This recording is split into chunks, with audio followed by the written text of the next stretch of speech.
I'm Jeremy. Today's day 119 of reading. Today we're reading Harry Potter and the Sorcerer's Stone. Harry Potter and the Chamber of Secrets. Let's get started. We are currently on page 324. Her through first. You're alive! I don't believe it! What happened? How? What? Where did that burn come from? Fawkes had swooped through the gap after Ginny. He's Dumbledore's, said Harry, squeezing through himself. How come you've got a sword? Said Ron, gaping at the glittering weapon in Harry's hand.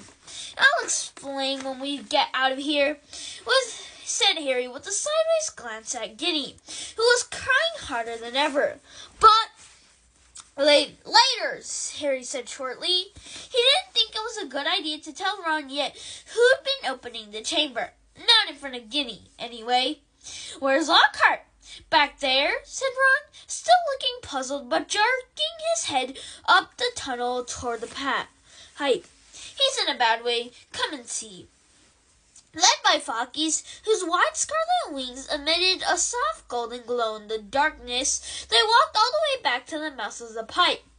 Gilderoy Lockhart was sitting there, humming placidly to himself. His memory's gone, said Ron. The memory charm backfire hit him instead of us. Hasn't got a clue who he is, or where he is, or who we are. I told him to come and wait here. He's a danger to himself. Lockhart peered good-naturedly up at them all. Hello, he said. Odd sort of place, this, isn't it? Do you live here? No, said Ron, raising his eyebrows at Harry. Harry bent down and looked up the long, dark pipe. Have you thought how we're going to get back up this? He said to Ron. Ron shook his head, but Fawkes the Phoenix had swooped past Harry and was now fluttering in front of him. His beady eyes bright in the dark. He was waving his long, golden tail feathers. Harry looked uncertainly at him. He looks like he wants you to grab hold, said Ron, looking perplexed. But you're much too heavy for a bird to pull up there. Fawkes, said Harry, isn't an ordinary bird. He turned quickly to the others. You've got to hold on to each other. Ginny, grab Ron's hand. Professor Lockhart? He means you, said Ron sharply to Lockhart. You hold Ginny's other hand. Harry tucked the sword and the sorting hat into his belt. Ron took hold of the back of Harry's robes, and Harry reached out and took hold of Fawkes' strangely hot tail feathers. An extraordinary lightness seemed to spread through his whole body, and the next second, in a rush of wings, they were flying upward through the pipe. Harry could hear Lockhart dangling below him, saying, Amazing! Amazing! This is just like magic! The chill air was whipping through Harry's hair, and before he'd stopped enjoying the ride, it was over. All four of them were hitting the wet floor of Moaning Myrtle's bathroom, and as Lockhart straightened his hat, the sink that had hid the pipe was sliding back into place. Myrtle goggled at them. You're alive, she said blankly to Harry. There's no need to sound so disappointed, he said grimly, wiping flecks of blood and slime off his glasses. Oh, well, I've just been thinking. If you had died, you'd have been welcome to share my toilet, said Myrtle, blushing silver. Said Ron as they left the bathroom for the dark, deserted critter outside. Harry, I think Myrtle's grown fond of you. You've got competition, Ginny. But tears were still flooding silently down Ginny's face. Where now? Said Ron, with an anxious look at Ginny. Harry pointed. Fawkes was leading the way, glowing gold along the corridor. They strode after him, and moments later found themselves outside Professor McGonagall's office. Harry knocked and pushed the door open. For a moment there was silence as Harry, Ron, Ginny, and Lockhart stood in the doorway, covered in muck and slime, and in Harry's case, blood. Then there was a scream. Ginny! It was Mrs. Weasley, who had been sitting crying in front of the fire. She leapt to her feet, closely followed by Mr. Weasley, and both of them flung themselves on their daughter. Harry, however, was looking past them. Professor Dumbledore was standing by the mantelpiece, beaming, next to Professor McGonagall, who was taking great, steady gasps, clutching her chest. Funkies went whooshing past Harry's ear and settled on Dumbledore's shoulder, just as Harry found himself and Ron being swept into Mrs. Weasley's tight embrace. "You saved her! You saved her! How did you do it?" "I think we'd all like to know that," said Professor McGonagall weakly. Mrs. Weasley let go of Harry, who hesitated for a moment, then walked over to the desk and laid upon it the sorting hat, the ruby-encrusted sword, and what remained of Riddle's diary. Then he started telling them everything. For nearly a quarter of an hour he spoke into the rapt silence. He told them about hearing the disembodied voice.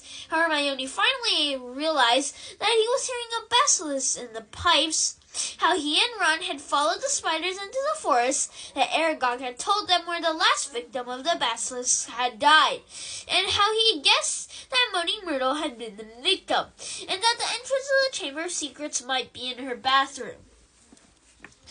"Very well," Professor McGonagall prompted him as he paused. "So you found out where the entrance was, breaking 100 schoolroos into pieces along the way, I might add. But how on earth did you all get out of there alive, Potter?"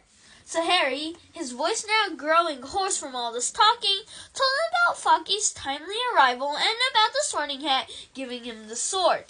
But then he faltered. He had so far avoided mentioning Riddle's diary, or Ginny. She was standing with her head against Mrs. Weasley's shoulder, and tears were still coursing silently down her cheeks. What if they expelled her? Harry thought in panic. Riddle's diary didn't work anymore. How could they prove it had been he who made her do it all? Instinctively, Harry looked at Dumbledore, who smiled faintly, the firelight glancing off his half-moon spectacles.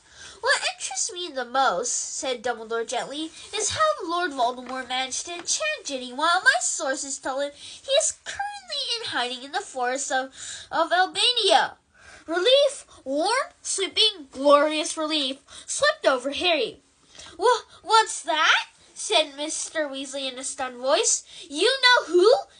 Enchant Ginny? But Ginny's not. Ginny hasn't been. Has she?" "It was this diary," said Harry quickly, picking it up and showing it to Diary. "Riddle wrote in it when he was 16.